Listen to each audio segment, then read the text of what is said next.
കിടന്നു കഴിഞ്ഞിട്ട് ഞാൻ പെട്ടെന്ന് ഞെട്ടി എണീക്കുമ്പോൾ കാണുന്നത് ഒരു നല്ല ഹൈറ്റുള്ള ഒരു സോളാണ്.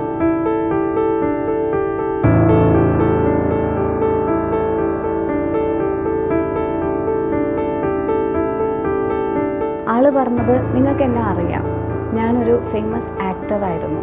അപ്പം ഞാൻ സോ എന്നോട് പറഞ്ഞു, നിങ്ങൾ സുശാന്തിനെ കുറിച്ച് കേട്ടിട്ടുണ്ടോ? ഞാൻ പറഞ്ഞു, ഞാൻ കേട്ടിട്ടുണ്ട്. അപ്പം എന്നോട് പറഞ്ഞ ആളാണ് ഞാൻ, എനിക്ക് കുറേ കാര്യങ്ങൾ പറയാനുണ്ട്.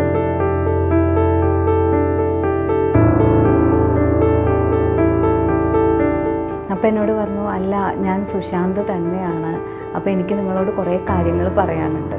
ഏറ്റവും ഇതിനകത്ത് പറയാനുള്ളൊരു കാര്യം എന്ന് വെച്ചാൽ, ഞങ്ങൾ ഈ വീട്ടിൽ താമസിക്കാൻ ചെന്ന സമയത്ത് ഭയങ്കര ബുദ്ധിമുട്ടായിരുന്നു. രാത്രി ഉറങ്ങാനേ സാധിക്കില്ല. ഒരു 3 AM വരെ നമുക്ക് ഉറങ്ങാൻ പറ്റില്ല കിടന്നു കഴിഞ്ഞാൽ. അപ്പോൾ ഒരു ദിവസം ഞങ്ങൾ കിടന്നു കഴിഞ്ഞിട്ട് ഞാൻ പെട്ടെന്ന് ഞെട്ടി എണീക്കുമ്പോൾ കാണുന്നത് ഒരു നല്ല ഹൈറ്റുള്ള ഒരു സോളാണ്. അപ്പം ഞാൻ ചോദിച്ചു, എന്തിനാ നിങ്ങൾ വന്നിരിക്കുന്നത്? ഞങ്ങൾ ആരെയും ദ്രോഹിക്കുന്നില്ല. ഞാൻ എല്ലാ മാസവും കഴിയുന്നത്ര നമ്മൾ പിതൃക്കൾക്കുള്ള കാര്യങ്ങൾ ചെയ്യുന്നതാണ്, സന്ധ്യാവന്ദനം ചെയ്യുന്നതാണ്. അപ്പോൾ ഇങ്ങനെയൊക്കെ ചെയ്യുന്നതാവുമ്പം എന്തിനാണ് നിങ്ങൾ വന്നത്? നിങ്ങൾ ആരാണ്? ആള് പറഞ്ഞത്, നിങ്ങൾക്ക് എന്നെ അറിയാം, ഞാനൊരു ഫേമസ് ആക്ടറായിരുന്നു. അപ്പം ഞാൻ എനിക്ക് അങ്ങനെ പറഞ്ഞാൽ അറിയില്ല, ഒത്തിരി ആക്ടേഴ്സ് ഉണ്ട്, അവരെല്ലാവരും ഫേമസുമാണ്. അപ്പോൾ എനിക്ക് നിങ്ങളെ അറിയില്ല. ഞാനിങ്ങനെ കുറച്ചും കൂടി ഉള്ളിൽ അന്ന് എനിക്ക് കുറച്ച് പേടിയുണ്ടെങ്കിലും കുറച്ച് കൂളായിട്ട് തന്നെയാണ് ഞാൻ സംസാരിക്കുന്നത്. സോ എന്നോട് പറഞ്ഞു, നിങ്ങൾ സുശാന്തിനെ കുറിച്ച് കേട്ടിട്ടുണ്ടോ? ഞാൻ പറഞ്ഞു, ഞാൻ കേട്ടിട്ടുണ്ട്. അപ്പം എന്നോട് പറഞ്ഞ ആളാണ് ഞാൻ, എനിക്ക് കുറേ കാര്യങ്ങൾ പറയാനുണ്ട്. അപ്പോൾ ഞാൻ കുറച്ചൊന്ന് സ്കാഡായി. അപ്പോൾ ഞാൻ പറഞ്ഞു, നിങ്ങൾ എന്നെ മാനിപ്പുലേറ്റ് ചെയ്യാണോ? കാരണം ഞാൻ പഠിച്ചിട്ടുള്ളതിൽ ചില സോൾസ് മാനിപ്പുലേറ്റ് ചെയ്യാൻ വളരെ മിടുക്കന്മാരാണ്. അപ്പം ഇത് സുശാന്ത് തന്നെയാണോ? എനിക്ക് എവിഡൻസ് ഒന്നുമില്ല. അപ്പോൾ എന്നോട് പറഞ്ഞു, അല്ല, ഞാൻ സുശാന്ത് തന്നെയാണ്, അപ്പോൾ എനിക്ക് നിങ്ങളോട് കുറേ കാര്യങ്ങൾ പറയാനുണ്ട്. ബട്ട് ഞാൻ പറഞ്ഞു, അങ്ങനെ ഒരു കാര്യം ഇപ്പോൾ പറയാനുള്ളൊരു മാനസികാവസ്ഥയിലല്ല ഞാനിപ്പോൾ ഫാമിലിയായിട്ട് ഇവിടെ വന്നിട്ടേ ഉള്ളൂ. നിങ്ങളിങ്ങനെ പറഞ്ഞു കഴിഞ്ഞാൽ ഞാൻ ബുദ്ധിമുട്ടിലാവും. നമുക്കൊരു മനുഷ്യരോട് സംസാരിക്കുന്ന പോലെ ഇവരോട് സംസാരിക്കാമെന്ന് മനസ്സിലാക്കുന്ന ഒരു സമയങ്ങളായിരുന്നു അത്. അപ്പോൾ ഞാൻ പറഞ്ഞു, എനിക്ക് അതിന് കുറച്ച് ബുദ്ധിമുട്ടുണ്ട്. അപ്പോൾ എനിക്ക് നിങ്ങളെ ഹെൽപ്പ് ചെയ്യാനാണെങ്കിൽ, ഞാൻ നിങ്ങളുടെ സ്റ്റോറീസ് വായിച്ചിട്ടുണ്ട്, സോ ഞാൻ ഹെൽപ്ലെസ് ആണ് എന്ന് ഞാൻ പറഞ്ഞിട്ടുണ്ടായിരുന്നു. ഓക്കെ, ശരി, ഞാൻ പോവാണെന്ന് പറഞ്ഞ് ആ ഒരു സോളിൻ്റെ പ്രസൻസ് മായാണ് ചെയ്തത്. സോ അതൊരു വലിയൊരു എക്സ്പീരിയൻസ് ആയിട്ട് തന്നെ മനസ്സിലുണ്ട്. ഇതുപോലെ ഈ ഒരുപാട് രീതിയിൽ ആൾക്കാരുടെ മനസ്സിനകത്ത് ഭയങ്കര പേടിയുണ്ടാകും. അതായത് നമ്മൾ വളരെ നിശ്ചലമായിരിക്കുന്ന ഒരു സ്ഥലത്ത് ചെറിയൊരു സൗണ്ട് കേൾക്കുകയാണെങ്കിൽ പെട്ടെന്ന് പേടിച്ചു പോകും. എക്സാക്ട്ലി. അപ്പോൾ ഈ പേടിയില്ലാതെ സോളുമായിട്ട് സംസാരിക്കുകയാണെങ്കിൽ ഒരു പരിധിവരെ അവർ നമ്മളെ ഉപദ്രവിക്കില്ല. അവരെ ഒരിക്കലും നമ്മളെ ഉപദ്രവിക്കില്ല. ഇനി നമ്മൾ പേടിച്ചിട്ട് നമ്മൾ ക്രിയേറ്റ് ചെയ്യുന്നതാണ് ബാക്കിയുള്ളത്. അതെ, ഈ മാനിപ്പുലേറ്റ് ചെയ്യുന്ന സോൾസിന്റെ ഉദ്ദേശം എന്താണ്? മാനിപ്പുലേറ്റ് ചെയ്യുന്ന സോൾസിന് പല ഉദ്ദേശങ്ങളുണ്ട്. ആക്ച്വലി അവർ കാണിക്കുന്നതൊന്നായിരിക്കില്ല. അപ്പം നമ്മളോട് പറയും, ചില സോൾസ് നമ്മളോട് പറയും, ഞാൻ ഇവിടുന്ന് ഇന്ന് പോയിക്കോളാം, എനിക്ക് ഇത്രയും ബുദ്ധിമുട്ടുള്ളതുകൊണ്ട് ഇന്നൊരു ദിവസം കഴിഞ്ഞ് നാളെ ഞാൻ ഇവിടുന്ന് പോയിക്കോളാം, നാളെ മുതൽ നിങ്ങളുടെ പ്രസൻസിൽ ഞാൻ വരില്ല എന്നൊക്കെ പറയും. ബട്ട് പിറ്റേ ദിവസവും ആളവിടെ ഉണ്ടാവും. അപ്പോൾ നമ്മൾ പറയും, നോക്കൂ, നമുക്ക് നമ്മുടേതായ പ്രയേഴ്സ് ഉണ്ട്, നമ്മളുടേതായ കാര്യങ്ങളുണ്ട്, നിങ്ങൾക്ക് മോക്ഷത്തിനുള്ള സമയമാണ് എങ്കിൽ നമ്മൾ ആ പ്രയേഴ്സ് ചെയ്യാം, സോ അതായിരിക്കും നല്ലത് എന്നുള്ള രീതിയിൽ പറയും.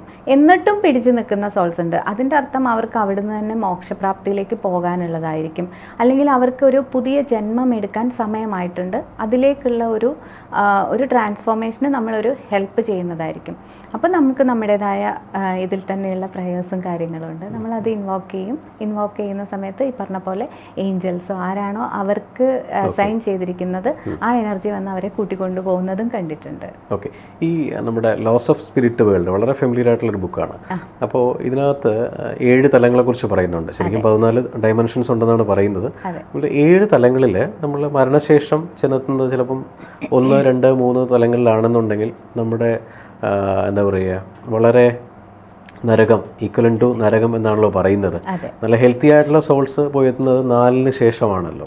അപ്പോൾ ഓരോ സോൾസും ഓരോ തലങ്ങളിലേക്ക് പോകുന്നത് അവർ ചെയ്ത കർമ്മത്തിന്റെ ബേസിലാണ്. നല്ലത് ചെയ്യുമ്പോഴാണല്ലോ നല്ല തലങ്ങളിലേക്ക് എത്തുക. ഇപ്പം 4-ലെത്തിയ സോള് സ്വാഭാവികമായിട്ട് 5-ലേക്ക് പോകാൻ ആഗ്രഹിക്കും. 5-ൽ നിന്ന് 6, 7 കഴിഞ്ഞാലാണ് ഭഗവാന്റെ അടുത്തേക്ക് എത്തുക എന്നൊരു വിശ്വാസമുണ്ട്. സോ ഈ തലങ്ങളിലേക്ക് എത്താതെ ഈ അലഞ്ഞു തിരിച്ച് നടക്കുന്ന സോളാണോ നമ്മുടെ അടുത്തേക്ക് വരുന്നത്? അതിനകത്ത് എന്താണെന്ന് വെച്ചാൽ, ഒരു ആക്സിഡൻറ്റ്, ഇപ്പം ഓരോ മനുഷ്യർക്കും ഇപ്പം എന്നെ ഇങ്ങോട്ടേക്ക് വിടുമ്പോൾ ചിലപ്പം ഹയർ ബീയിങ്സ് പറയുന്നത് 75 ഇയേഴ്സ് വരെ ജീവിക്കട്ടെ എന്നായിരിക്കും. ഞാൻ ജസ്റ്റ് ഒരു എക്സാമ്പിൾ പറയാം.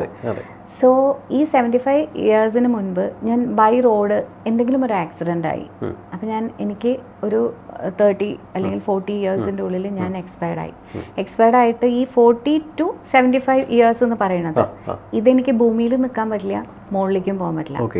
അപ്പോഴാണ് ഈ അലഞ്ഞു തിരിയലിന്റെ ഒരു സമയം വരുന്നത്. പക്ഷെ അപ്പൊ നമ്മൾ അറിഞ്ഞ് ഈ പറയുന്ന സോള് വിളിച്ചു കഴിഞ്ഞാൽ ഹയർ ബീയിങ്സ് വരില്ലേ?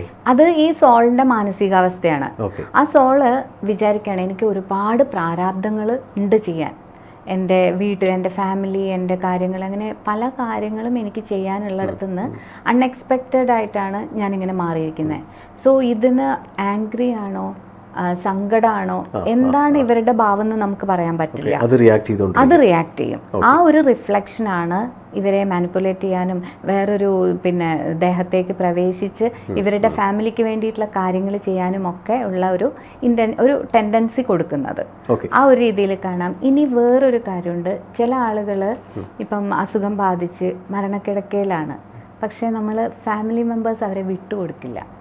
സോ അവർ മൃത്യുഞ്ജയ ഹോമം ചെയ്യും. അങ്ങനെ പല ഹോമങ്ങളും പ്രയറുകളും കാര്യങ്ങളും ചെയ്ത് ആ ജീവൻ തിരിച്ചു പിടിക്കാൻ നോക്കും. എല്ലാവരുടെയും കാര്യത്തിൽ അങ്ങനെയല്ല, നമ്മളെല്ലാവരും അങ്ങനെയാണ്. ഞാനും ഒരു സെൽഫിഷ് ആയിട്ടുള്ള ആൾ തന്നെയാണ്. നമ്മൾ ആരാണെങ്കിലും അങ്ങനെ തന്നെയാണ് ചെയ്യുക. പക്ഷേ ഈ സോളിനെ കാത്ത് വേറൊരു യൂട്രസ് അവിടെ ഇരിക്കുന്നുണ്ടാവും. അവർ IVF ട്രീറ്റ്മെന്റിനും കാര്യങ്ങൾക്കും നടക്കുകയായിരിക്കും. ബിക്കോസ് ഇത് വിട്ടുകൊടുത്താലേ ഈ സോളിന് അടുത്തൊരു ജന്മത്തിലേക്ക് എടുക്കാൻ പറ്റുള്ളൂ. അങ്ങനെയുള്ള കാര്യങ്ങളും ഈ സോൾസ് വിഷമിക്കുന്നത് കണ്ടിട്ടുണ്ട്.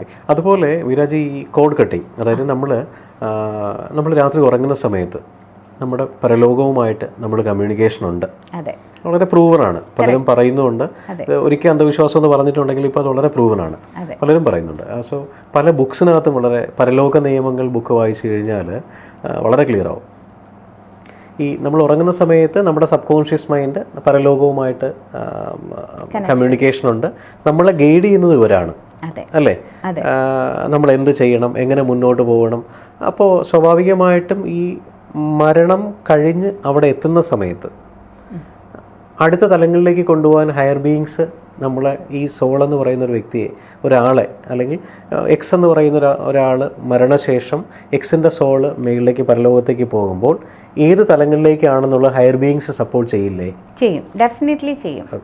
ഓരോ തലങ്ങളിലേക്ക് നമ്മളെ ചെയ്യും. പക്ഷേ ഈ കോഡ് കട്ടിങ് എന്ന് പറഞ്ഞതിൽ ഞാൻ ചെറിയൊരു ഇപ്പം നമ്മുടെ പാസ്റ്റ് ബർത്തിലെ പ്രോബ്ലംസ് നമുക്ക് പല മൊഡാലിറ്റീസും ഉണ്ട്. അപ്പോൾ ഏതെങ്കിലും ഒരു മൊഡാലിറ്റി ഉപയോഗിച്ച് അതിൻ്റെ പാസ്റ്റ് കർമ്മ റിലേറ്റഡ് ആയിട്ടുള്ള കോഡുകൾ പല പ്രായശ്ചിത്തങ്ങളും പറഞ്ഞു കൊടുത്തതിന് ശേഷം കട്ട് ചെയ്ത് കഴിഞ്ഞാൽ ഇവർ ആ പ്രായശ്ചിത്ത കാര്യങ്ങൾ കൃത്യമായിട്ട് ചെയ്യുകയാണെങ്കിൽ ആ കോഡ്സ് പിന്നെ ഇവരിൽ കണക്റ്റഡ് ആവില്ല. ആ കോഡ്സ് വൺസ് കണക്റ്റഡ് ആണെങ്കിൽ അന്നത്തെ ആ ദുരിതങ്ങൾ മുഴുവനും ഈ ലൈഫിൽ അനുഭവിച്ചുകൊണ്ടിരിക്കണം. ഇനി രണ്ടാമതൊരു കോഡ് കണക്ഷൻ എന്ന് പറയുന്നത് വളരെ നെഗറ്റീവായിട്ടുള്ളൊരു പേഴ്സൺ. നമ്മൾ എങ്ങനെയാണ് മനസ്സിലാക്കാന്ന് വെച്ചാൽ, ചില ആളുകളുടെ അടുത്തേക്ക് പോകുമ്പോൾ നമുക്ക് ഭയങ്കരമായിട്ട് ഇറിറ്റേഷൻ ഫീൽ ചെയ്യും. നമുക്ക് അവരെ കാണുമ്പോൾ തന്നെ ദേഷ്യം വരിക, ഇതൊന്ന് രക്ഷപ്പെട്ടാൽ മതി, അങ്ങനത്തെ ഒരു ഫീൽ. ചില സിറ്റുവേഷൻസ്, ചില സ്ഥലങ്ങളിലൊക്കെ പോകുമ്പോൾ നമുക്ക് ഈ രീതിയിലുള്ള കുറച്ച് പ്രോബ്ലംസ് നമ്മൾ ഫേസ് ചെയ്യാറുണ്ട്, അല്ലേ? പ്രദീപിന് ഫേസ് ചെയ്തിട്ടുണ്ട്. നമ്മുടെ എനർജിയിൽ ഓറ കുറച്ച് ബ്രൈറ്റൻഡും കൂടിയാണെങ്കിൽ ഡെഫിനറ്റ്ലി നമ്മളത് ഇവിടെ നിന്ന് രക്ഷപ്പെട്ടാൽ മതി എന്നുള്ളതാണ്. പക്ഷേ എപ്പോഴൊക്കെയോ ഈ ഒരു കണക്ഷൻ, ഈ ഒരു കോഡുമായിട്ട് ആ വ്യക്തിയുടെ ഒരു ഹാർട്ടിലെ കോഡാവാം, ഏതെങ്കിലും ഒരു ചക്രയിലെ കോഡ് നമ്മുടെ ഏതെങ്കിലും ഒരു ചക്രയിൽ കയറി കണക്റ്റഡ് ആയിട്ടുണ്ടാവും. സോ ഇവർ വീട്ടിൽ തിരിച്ചെത്തിയാലും ഈ ഇറിറ്റേഷൻ മാറില്ല. ഈ ഇറിറ്റേഷൻ എന്തെങ്കിലും ഒരു അസുഖമായിട്ട് മാറുന്നതും കാണാറുണ്ട്. അങ്ങനെ വരുന്ന സമയത്ത് നമുക്കത് ആ കോഡിനെ കട്ട് ചെയ്ത് ഡിസിൻറ്റിഗ്രേറ്റ് ചെയ്ത് കളയുന്ന ഒരു പ്രോസസ്സ് ഉണ്ട്. അത് നമ്മൾ ഹീലിങ്ങിലൂടെ തന്നെ ചെയ്യുന്നതാണ്. ഇനി ഏതെങ്കിലും ഒരു സ്ഥലത്തേക്ക് പോകുമ്പോൾ ഒരു സോൾ കണക്ഷൻ ആവാം, അതും ഇതുപോലെ ചക്രാസിൽ കയറി പിടിക്കാനുള്ള ചാൻസസ് ഉണ്ട്. അതും നമ്മൾ കോഡ് കട്ടിങ്ങിലൂടെ മാറ്റി കൊടുക്കാറുണ്ട്. ഈ സോൾ കണക്ഷൻ എന്ന് പറയുന്നത് ബോഡിയിൽ അത്രയും ഓറ സ്ട്രോങ് ആണ്, വളരെ പോസിറ്റീവായിട്ട് ഈശ്വരാധീനമുള്ള വ്യക്തിയാണെങ്കിൽ പെട്ടെന്ന് സോൾ കണക്ട് ചെയ്യില്ലല്ലോ. സോള് കണക്ട് ചെയ്യില്ല, പക്ഷെ സോളിന്റെ ഫീലിങ്സ് എവിടെയെങ്കിലും മൊത്തത്തിൽ കണക്ട് ചെയ്യാൻ പറ്റില്ല എന്ന് പറയാൻ പറ്റില്ല.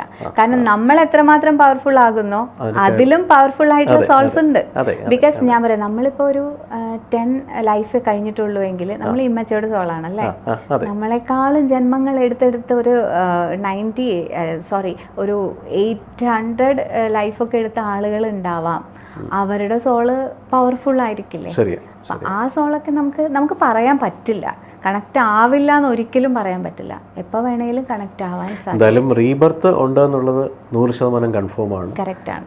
ജീവിതത്തിൽ നല്ല കാര്യങ്ങൾ മാത്രം ചെയ്ത്, നല്ല കർമ്മങ്ങൾ ചെയ്ത് മാത്രം മുന്നോട്ട് പോവുക. എന്തായാലും മീരാജിയുടെ വീട്ടിൽ ഇനിയും നല്ല സോളുകളെ കാണാൻ ഭാഗ്യം ഉണ്ടാകട്ടെ എന്നോ ഉണ്ടാകണമെന്നോ ഞാൻ പറയുന്നില്ല. അൺഎക്സ്പെക്റ്റഡ് കണ്ട സംഭവമാണ് ഇവിടെ ഞാൻ പ്രതിപാദിച്ചത്. നന്ദി. Thank you.